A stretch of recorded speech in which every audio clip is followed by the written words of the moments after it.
پہلے ایک بات کہی جاتی تھی کہ سب کچھ پیسہ نہیں ہے، سب کچھ مال و دولت نہیں ہے، لیکن اب کچھ اس طرح چینج ہو گیا. وہ کہتے ہیں سب کچھ نہیں لیکن بہت کچھ ضرور ہے. تو ہمارے گاؤں میں ایک تھا کارپینٹر، ترخان تھا. چاچا یعقوب گھر پہ ہے. وہ بظاہر میرے والد سے بڑا لگتا تھا، لیکن گاؤں میں یہ روایت تھی کہ ہر شخص نے، خواہ وہ کسی ریلیجن سے ہے، کسی طبقے سے ہے، کوئی پیشہ اس نے کسی نہ کسی رشتے سے بلانا ہے.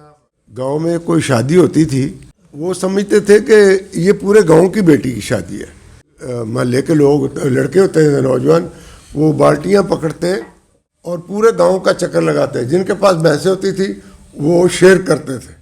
دودھ اکٹھا ہوتا تھا، پھر بستر اکٹھے ہوتے تھے، چارپائیاں اکٹھی ہوتی تھی.